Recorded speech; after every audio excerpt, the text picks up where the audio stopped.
Manila. Welcome to all our participants. We have 104 registered to this webinar session. We would like to thank today's webinar sponsors, Menarini and Glenmark. Today's topic is seborrheic dermatitis and psoriasis, and we hope to, at the end of this session, first recognize seborrheic dermatitis and its differential diagnosis, review the etiopathogenesis of seborrheic dermatitis and the rationale of new treatments, discuss the current treatment guidelines of seborrheic dermatitis, and present the new consensus recommendation for seborrheic dermatitis in Asia.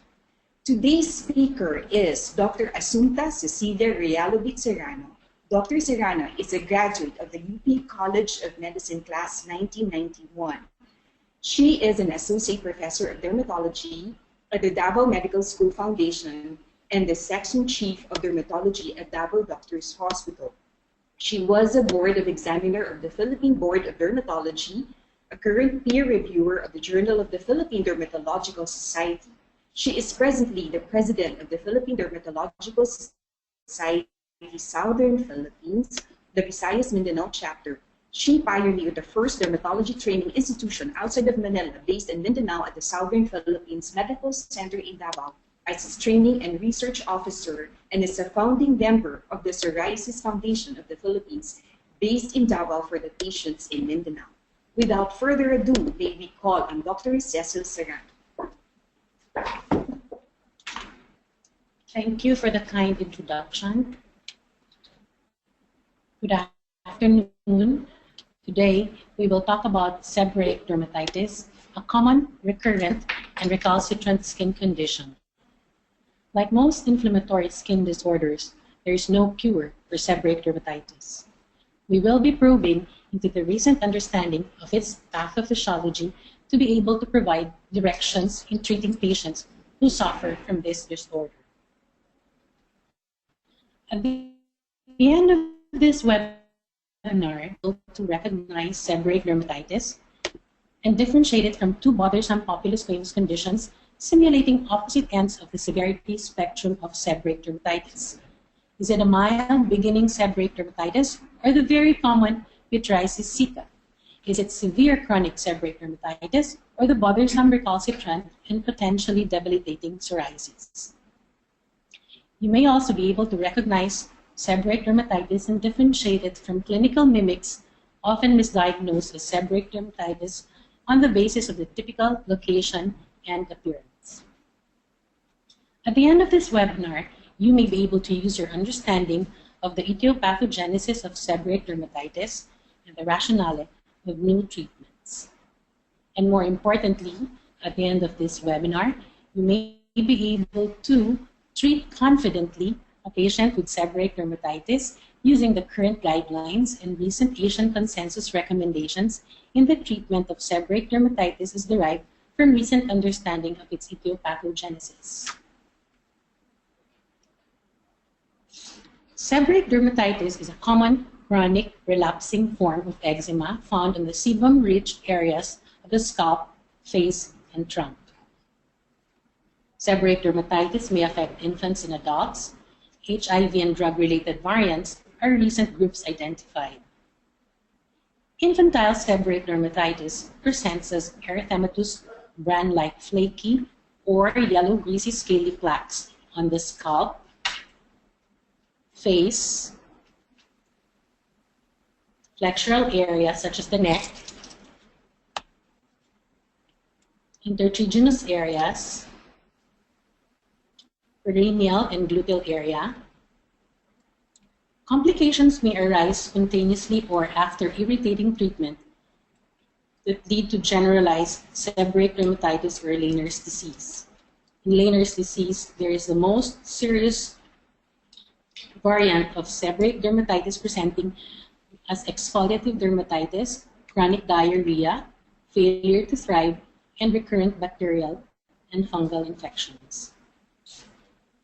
Adult seborrheic dermatitis is in a similar manner with flaking or greasy erythematous scaling plaques on the face, specifically on the brows, in the paranasal and nasolabial folds,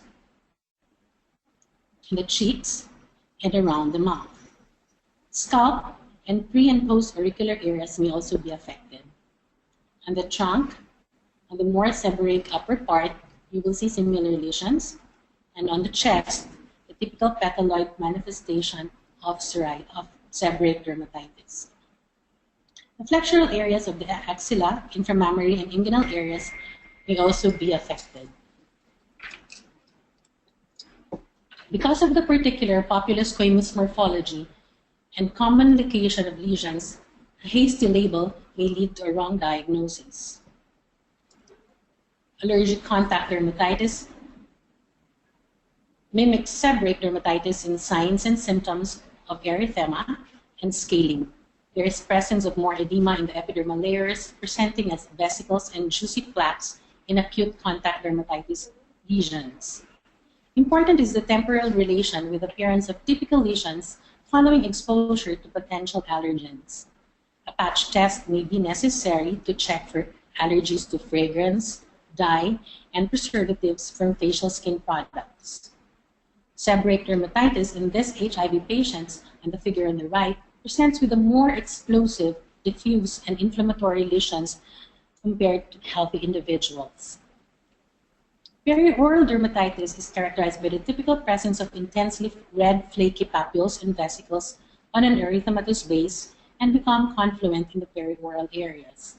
There is absence of greasy and easily removable scales that is often present in seborrheic dermatitis. Discoid lupus erythematosus presents with discoid erythematous to violaceous macules, papules, and plaques.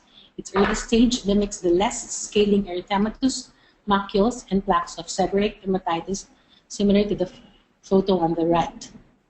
Both share similar predilection areas like the face, ears, chest, and upper trunk.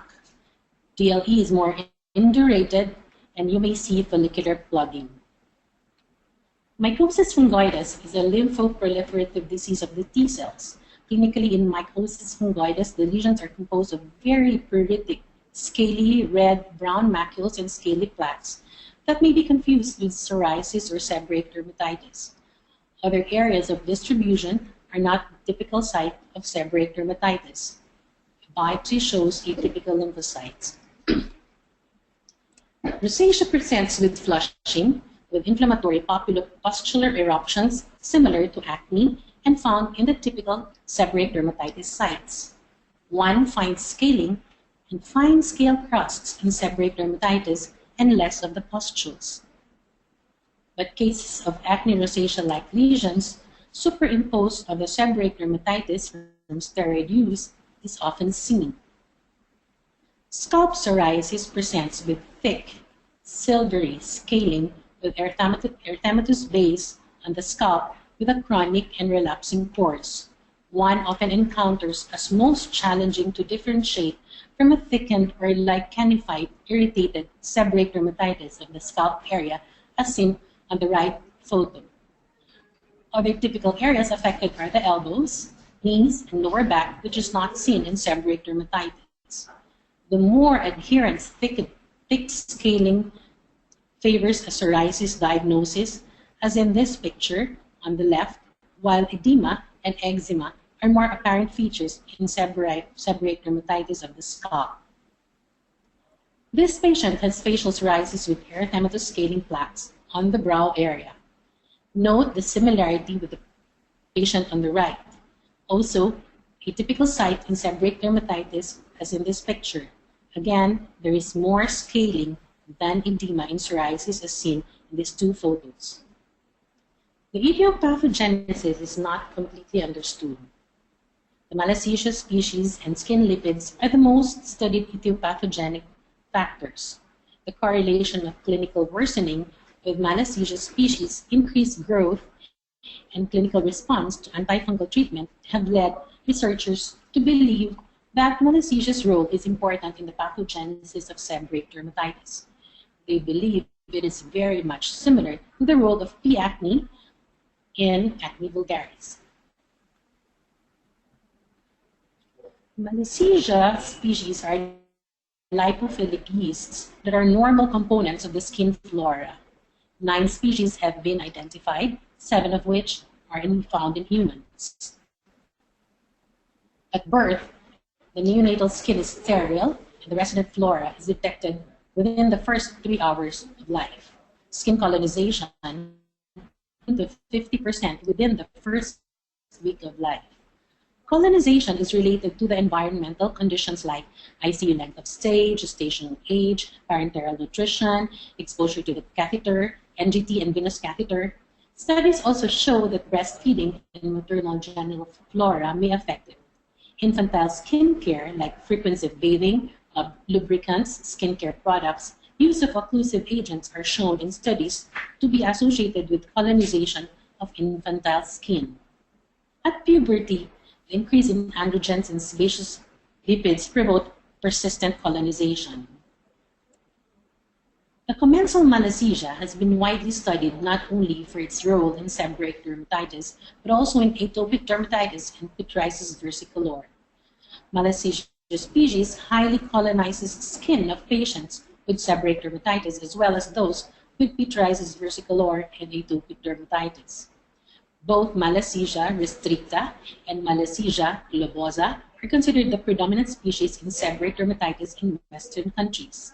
Throughout Asia, there is, however, a varied extent of association of Malassezia species in seborrheic dermatitis patients.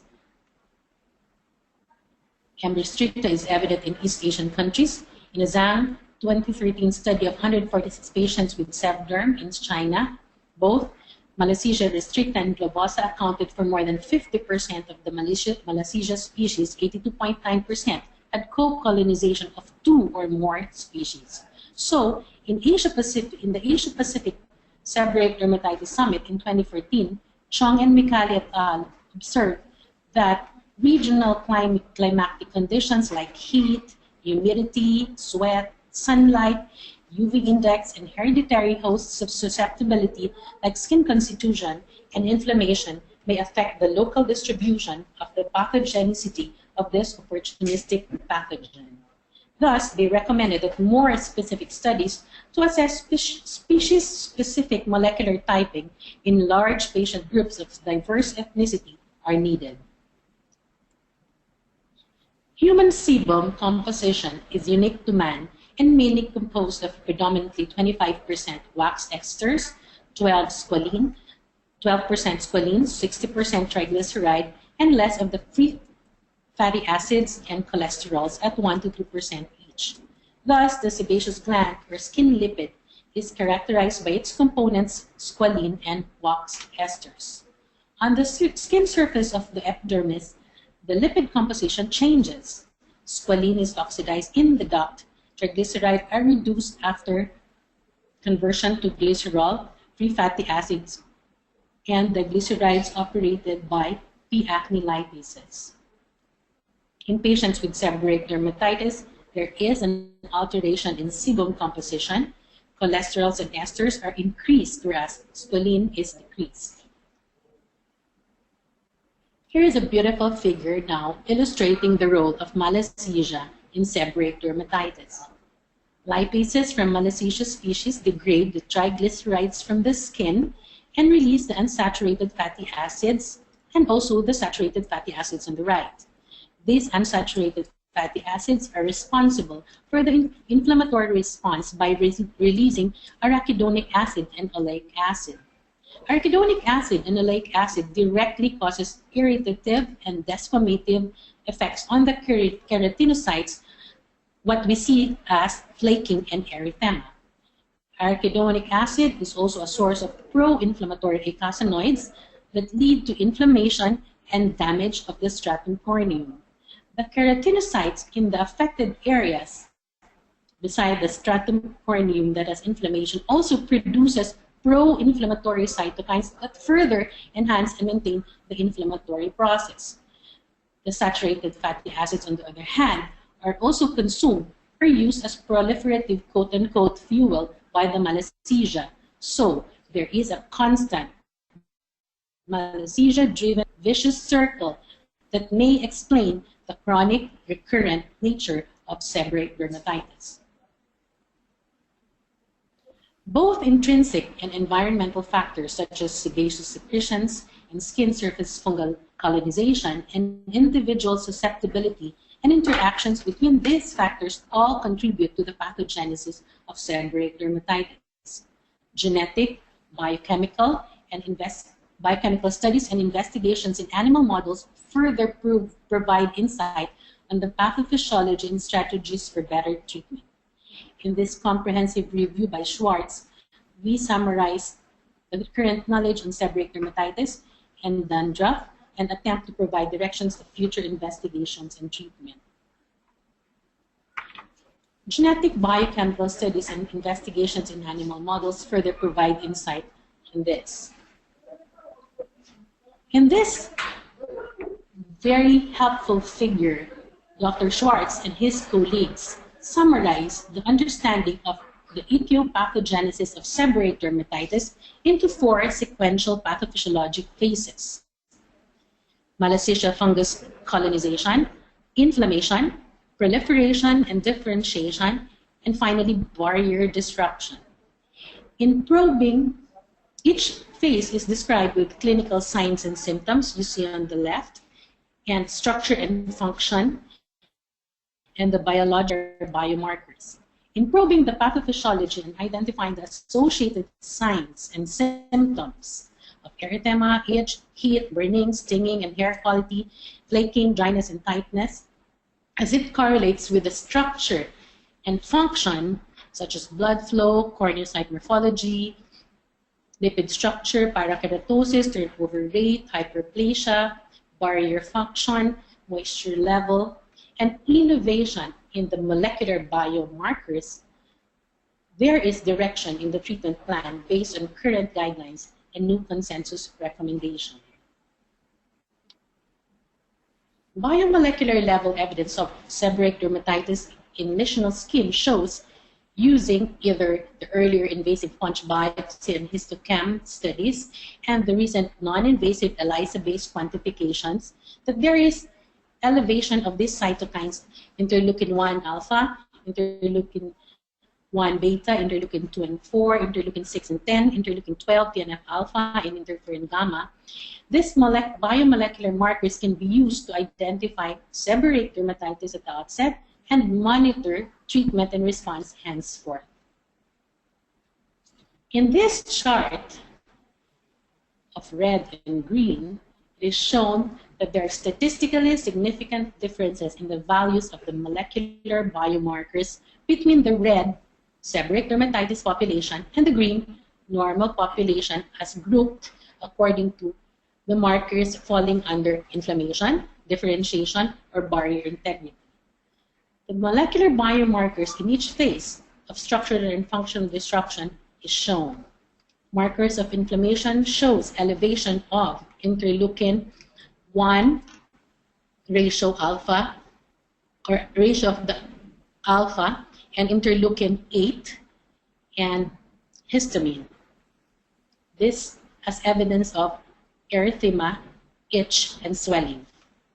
Under the differentiation phase, keratins 1, 10, and 11 are significantly reduced, indicating incomplete terminal differentiation of the keratinocyte, as evidenced by flaking instead of an intact skin.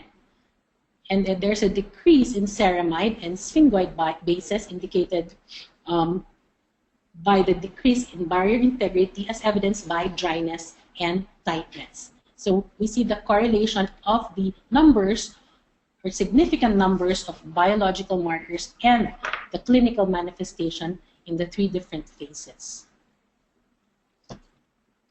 Treatment of seborrheic dermatitis is directed against the current understanding of its etiopathogenesis, as explained earlier. These are the anti-inflammatory agents to stop the inflammatory process generated by the Malassezia. Another is the antifungal agents that will stop the Malassezia. Keratolytics may or may not be used for symptomatic relief of the scaling and flaking. Corticosteroids suppress phospholipase activity by preventing the formation of the arachidonic acid, thereby blocking eicosanoid production, inhibiting leukocytes in inflammatory events or the inflammatory process. corticosteroid not only suppress the immune response but also inhibit the two main products of inflammation, prostaglandins and leukotrienes. Here are the different topical corticosteroids according to their potency: the super potent, highly potent, moderately potent, and mildly potent. Antifungals are also used. They inhibit ergosterol synthesis by blockade of the P450-dependent enzyme and binds directly to the non-sterile lipids in the membrane and therefore interfere with fungal cell growth. Action with the membrane produces subsequent leakage of the intracellular components, particularly ATP, and immediate cell death. Thus, it is these two actions make antifungal effective anti-inflammatory agent or antifungal agents.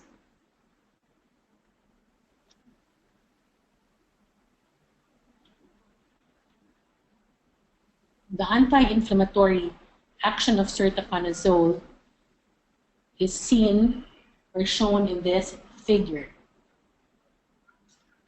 Here are some examples of antifungals under the different antifungal class agents. We have polyenes, imidazoles, allylamines, benzyllamines, and hydroxypyridones. Sertaconazole is a new antifungal agent with a unique antifungal, antibacterial, and anti-inflammatory effects. Sertaconazole has its dual mechanism of action. It inhibits ergosterol synthesis by blockade of the P450-dependent enzyme, as mentioned earlier, and it also binds directly to the non-sterile lipids in the membrane and interfere with fungal cell growth. Thereby, it is a good or effective fungicidal and fungistatic agent. It also has an anti-inflammatory action effected via the activation of the P38-COX-2-PGE2 pathway. Other agents include calcineurin inhibitors, specifically tacrolimus and pimecrolimus. They act as anti-inflammatory agent without the side effects of the corticosteroids and is thus used as a steroid-sparing agent in highly inflammatory seborrheic dermatitis that has been weaned off or tempered by the use of corticosteroids. Non-steroidal anti-inflammatory and antifungal cream may be used as a first-line topical anti-inflammatory and antifungal product to simplify the treatment algorithm of seborrheic dermatitis for mild to moderate seborrheic dermatitis. It has been demonstrated that it has both anti-inflammatory and antifungal properties against Malassezia yeasts. There's no restriction on age, duration of use, or application on the face or intertriginous areas. Studies show that similar statistically significant improvements in the severity of seborrheic dermatitis when compared to a low-potency topical corticosteroid, Lesonide cream, in a 28-day study of patients with mild to moderate seborrheic dermatitis. This non-steroidal anti-inflammatory antifungal with antifungal property cream was approved in Europe as a Class II medical device for the treatment of seborrheic dermatitis. It is a cream containing several ingredients without corticosteroids nor immune modulating agents, as seen in this table, with varying and multiple activities such as an emollient, anti-inflammatory, keratolytic, antimycotic, and antioxidant.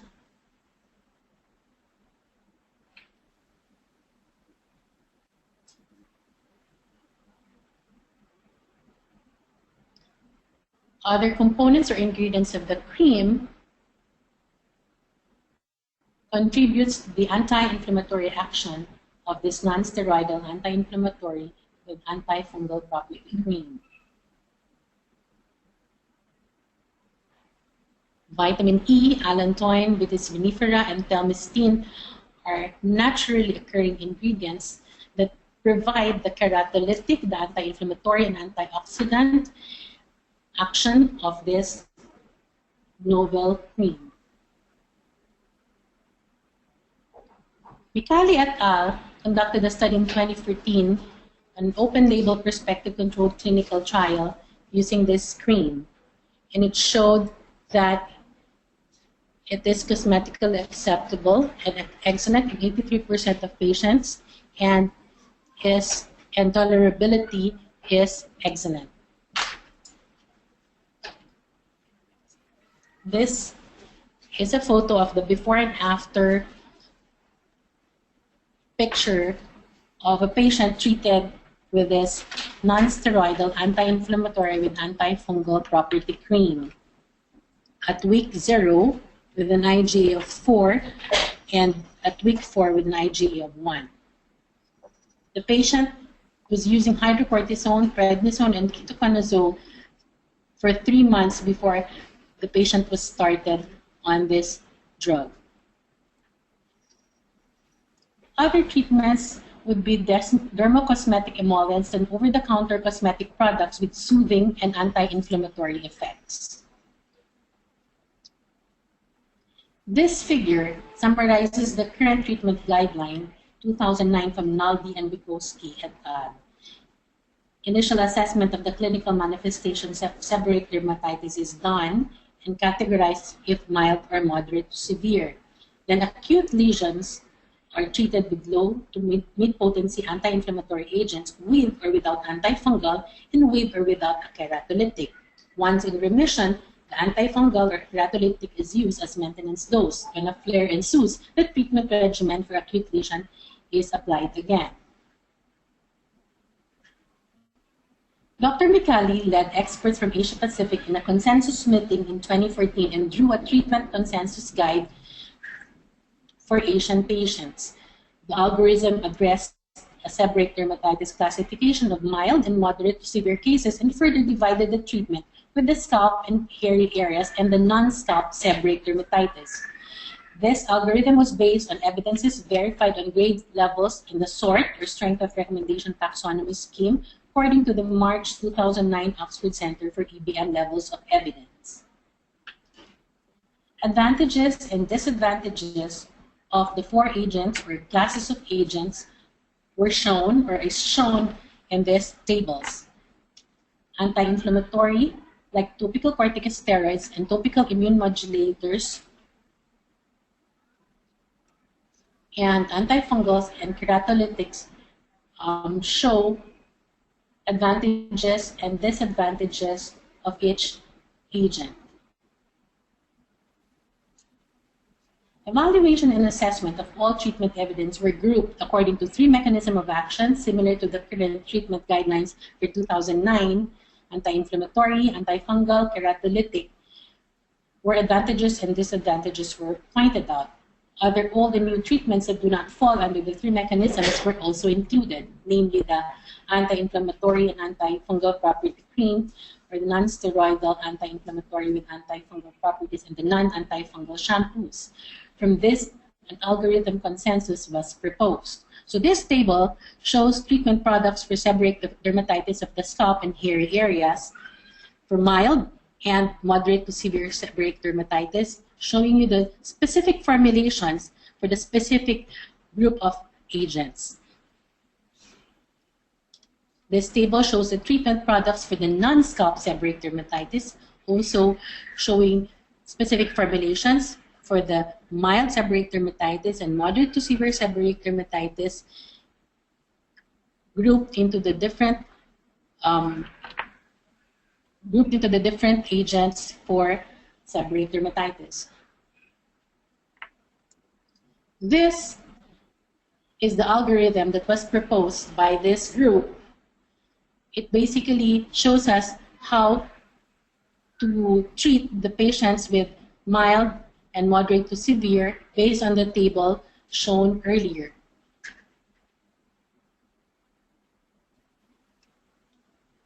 And this is the algorithm for the seborrheic dermatitis for the non-scalp areas.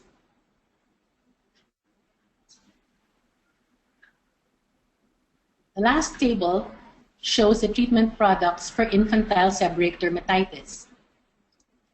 It shows specific formulations like ketoconazole, white petrolatum, pyroclonolamine, ketoconazole, and hydrocortisone to be used on the scalp and hairy areas or the non-scalp areas, and with instructions on how to use them.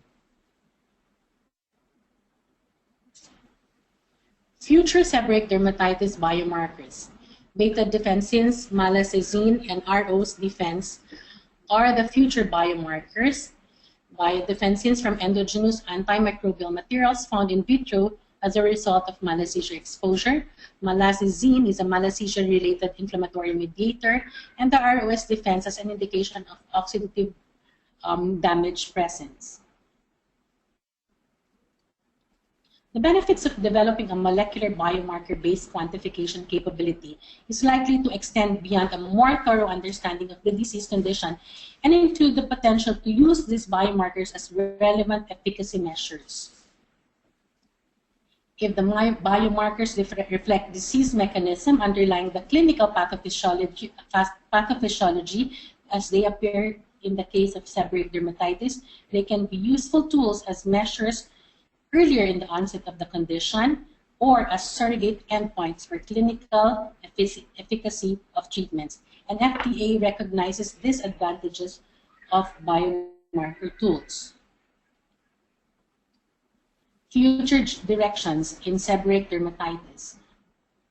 The new capabilities of measuring the state of the scalp, skin, physiology with biomolecular markers facilitate a greater understanding of pathophysiology of seborrheic dermatitis condition. New non-invasive methods or measures will continue to be developed in the future that can shed more light or interactions between malassezia and the epidermis. There's still much to learn.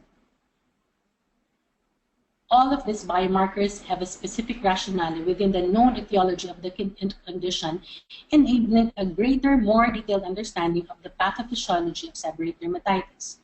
And to end, we will continue to probe into the recent understanding of the pathophysiology of seborrheic dermatitis to be able to continue providing directions in treating patients who suffer from this disorder.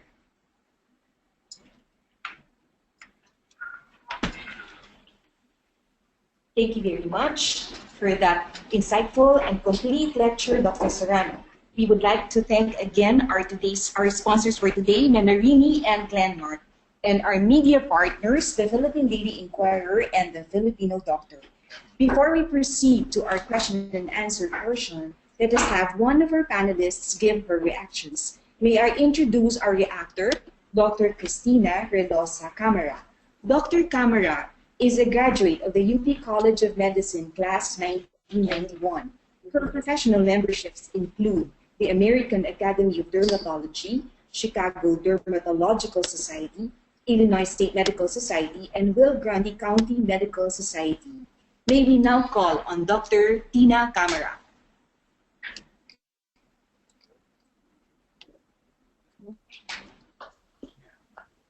Hello. That was a great talk, Dr. Realovich Serrano.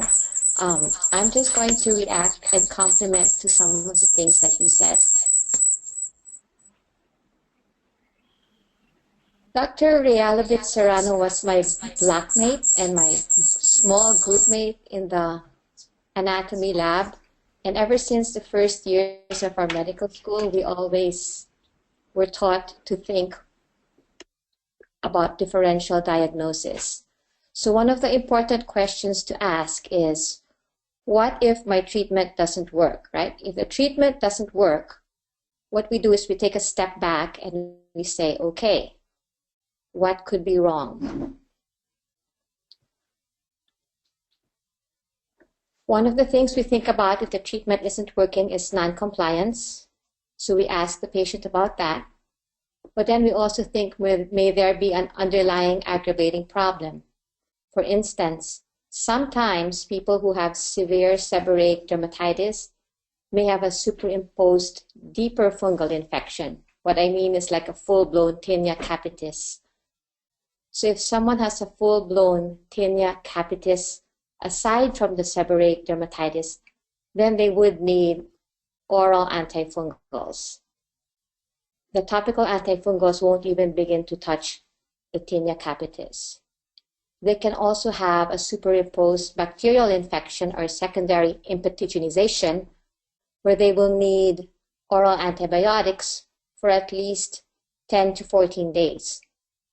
Otherwise, the bacterial infection will perpetuate the inflammatory response and nothing will seem to work.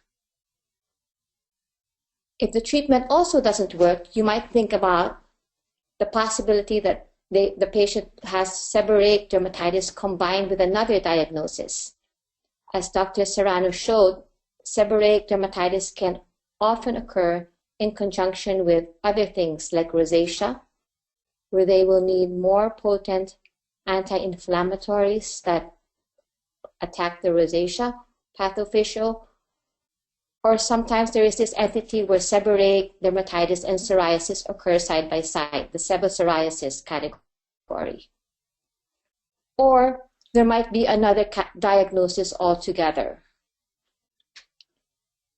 Just as an example, for example, this one. Some people might mistake the scaling on the chest of someone for seborrheic dermatitis, when in fact it could be something like syphilis. This is syphilis, actually, secondary syphilis. If regular treatment doesn't work, we always think of differentials. Another differential diagnosis would be pemphigus foliaceus. Pemphigus foliaceus usually starts with scaling and redness and inflammation around the scalp and on the ears. And it starts on the scalp and the ears way before it goes to the chest and the back. And it can look exactly like seborrheic dermatitis. So if the treatment doesn't appear to be working, just go down the list of differential diagnosis and think of other potential possibilities. So Dr. Serrano talked about all the mainstay therapies, the topical antifungals, the low-potency topical cortisones, the non-steroidal anti-inflammatory shampoos and creams. But there are many patients out there that say, you know what, I am anti-medicine, I want everything natural, organic, what have you. Many patients nowadays refuse to take a prescription and would like to start and try with just regular over-the-counter products first. Which leads us to alternative therapies. So there is this tea tree oil that comes in a 5% shampoo. And there was a study that was not blinded, so it wasn't the best study because it wasn't double-blinded. But in this study of 200 patients, those on the tea tree oil arm had a 41% improvement of inflammatory symptoms compared to 11% improvement of those who were only using a placebo shampoo. There are also products being developed with borage seed oil, which is high in gamma-linolenic acid that is anti-inflammatory, and green tea. Another alternative therapy is aloe vera. With aloe vera actually is, if you look at the chemical composition inside the aloe vera plant, it has many substances that resemble salicylic acid.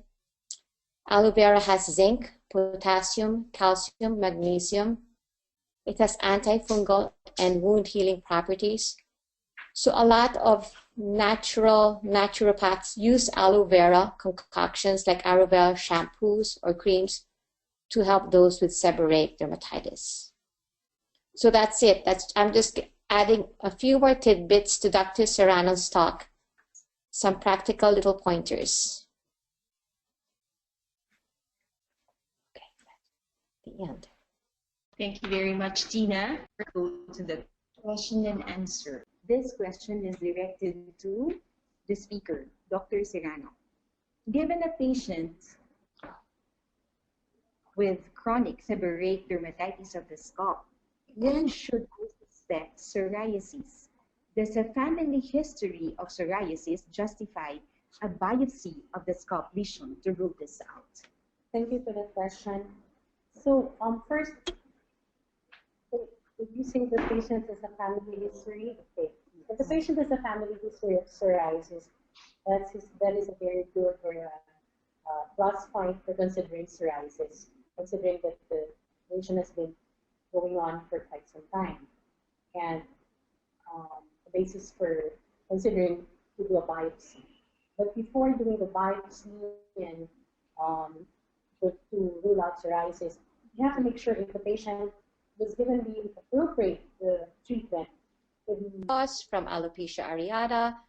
Is it frontotemporal recession with thinning on the top of the head compared to the back, or androgenetic?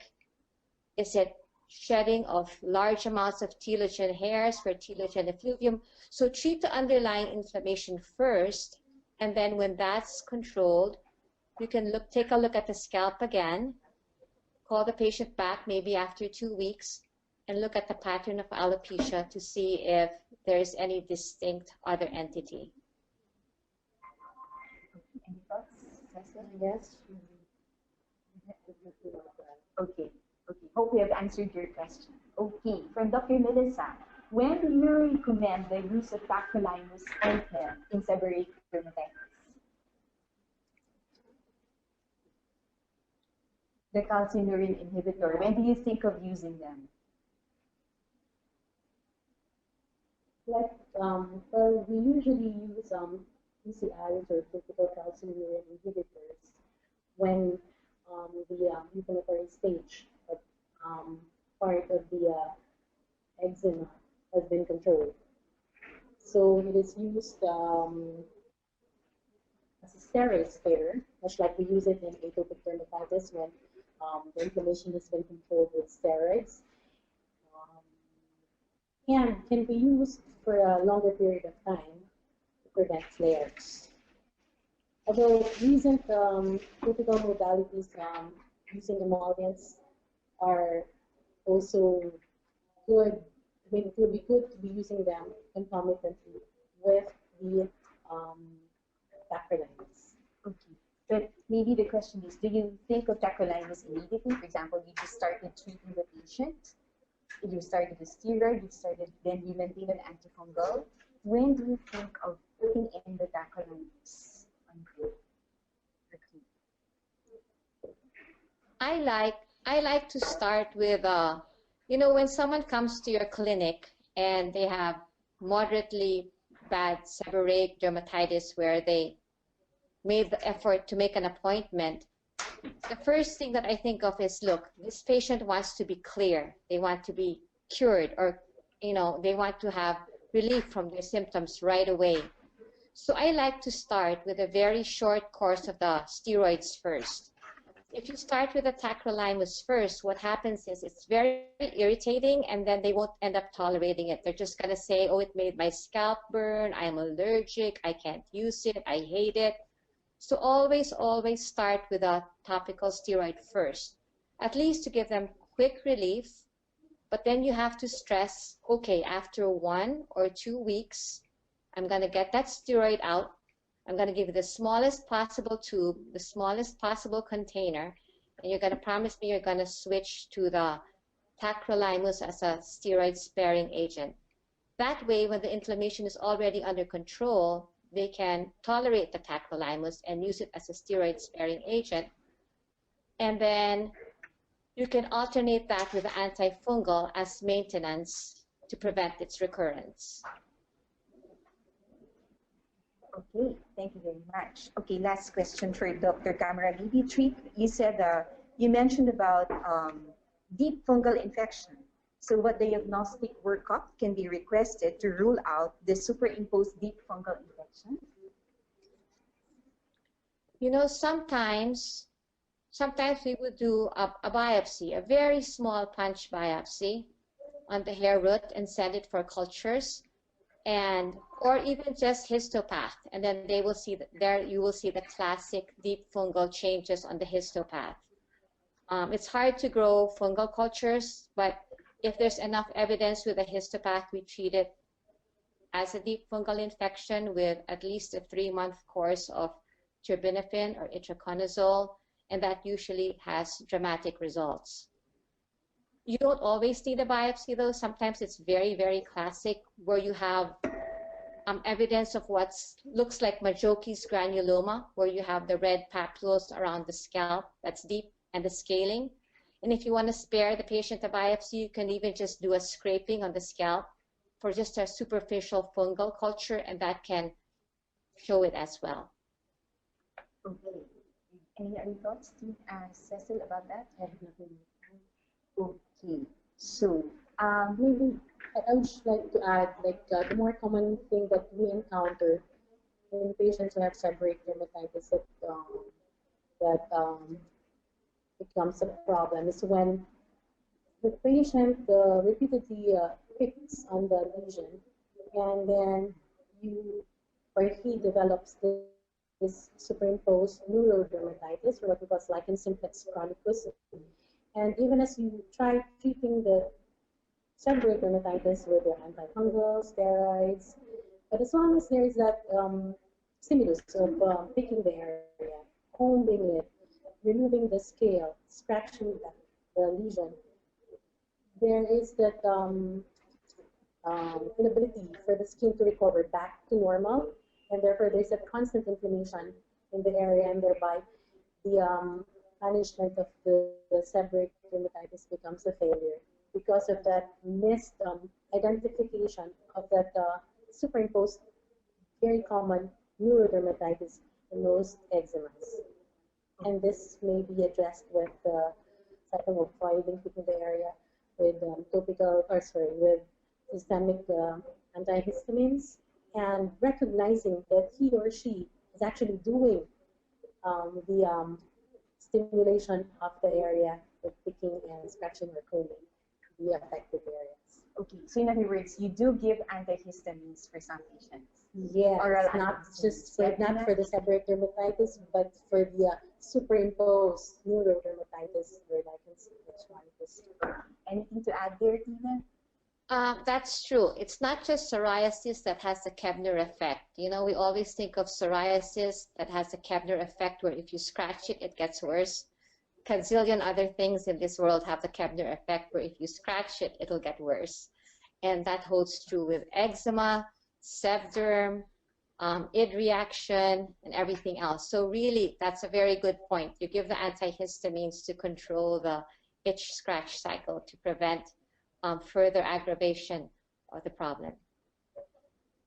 And maybe to add, we should also be particular about the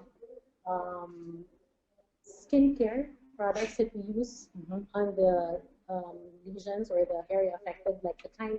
I mean, it may not be, or it may not seem important when giving the treatment, but I think the right choice of shampoos or the right choice of soaps and emollients is as important as the main treatment for seborrheic dermatitis or other eczemas for that matter.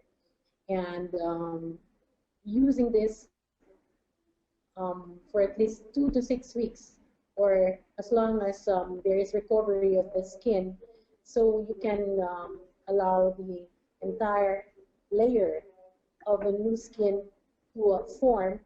Then you should be particular, or we should tell our patients that this adjunct treatment is as important as the other main treatment of the disease. Okay. There's room for one last question. Do you advise patients regarding stress management to control seborrheic dermatitis or maybe even psoriasis? Tina and Cecil?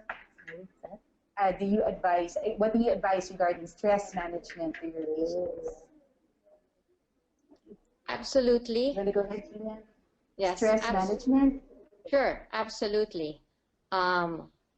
Seborrheic dermatitis is truly made worse with any stressor. Like people, before they get hospitalized, they just say, oh, you know what, I noticed my seborrheic dermatitis was getting way worse before I got sick. And kids, before their final exams, the seborrheic dermatitis gets worse. So yes, stress does play a role, and stress does make it worse. So maybe we need Dr. Tony Fernando's wellness seminar next, for all of us to learn to handle the stress management. Okay. Tina, Cecil, and Yeah, that's very true, Tina. And I think this is evidence to this, or evidence to stress being part of or contributory to the worsening of the condition or inability of that condition to improve. Would be the identification of the other emerging groups that would have seborrheic dermatitis, like patients with HIV, where there is actual stress to the entire system because of the loss of your CD4 cells, which are supposed to help um, adjust or the immune system to adjust to the physical stress of immunocompromised patients. So, yeah. okay, sorry, room for one last question. Is there a role for diet for seborrheic dermatitis? Diet, because some patients come in and say, maybe I shouldn't eat chicken, or when my skin is red, I shouldn't eat egg, I shouldn't eat eggplant. And you have any thoughts about this? I have not come across any studies that show or evidences that show that diet can affect directly the pathogenesis of seborrheic dermatitis. But I guess in relation to the diet, if you are not good with your diet, in the sense that you're going to some metabolic syndromes or get obese, then that is one stress to the system again, and maybe in association with that, you can have seborrheic dermatitis. So yeah, still have to watch your diet, not necessarily specific, foods in the diet, but the proper intake of calories for the day. Any thoughts, Tina? No specific correlation of diet to seborrheic dermatitis. None. Okay. Okay. So, thank you for the engaging discussion, Dr. Serrano and Dr. Camara. So, to summarize, we learned that seborrheic dermatitis may have a similar clinical presentation to some diseases like allergic contact dermatitis, perioral dermatitis, mycosis fungoides, rosacea, but the most common differential that one should remember is psoriasis. Frontline treatments that include anti-inflammatories such as steroids, antifungals, keratolytics, and dermocosmetics. And lastly, though there is no cure for seborrheic dermatitis, keep in mind the role of healthy lifestyle and proper stress management. After this session, an email containing a survey link will be sent to you. After answering the survey, your certificates will be sent to you. Please answer the survey so we can assess our webinar and address more of your preferences and give you materials from this session. Special thanks again to Menarini and Glenmark for sponsoring today's webinar. Thank you for joining us. We hope to see you again in our upcoming webinar on July 27, next week, Wednesday, 12 to 1 p.m. Manila time, with speaker Dr. Joy Arabel Castillo Fontanilla, an endocrinologist, and reactor Dr. Raimundo Resurreccion, an intensive care surgeon, on diabetic diet, established and emerging strategies. Please invite your colleagues to join this continuing monthly CME webinar series. All webinar schedules and resources will be posted at www.upm.edu.ph/UPMed-webinars. On behalf of the UPCM Class 1991, and the UP Medical Alumni Society, we also thank our collaborator units, UP Manila Information Management Service, National Telehealth Center, UP College of Medicine Postgraduate Institute of Medicine and Medical Informatics Unit, DOST-ASTI, and Ms. Cherise Orhalo, our host. We would also like to thank the Philippine Daily Inquirer and the Filipino Doctor for their support as our media partners. This is Dr. Merck Marcelino, together with Dr. Asunta Serrano, Dr. Cristina Camara, and the UP Med webinar team closing this session. We hope you have learned a lot from today's webinar. Join us again on July 27 and have a great week ahead.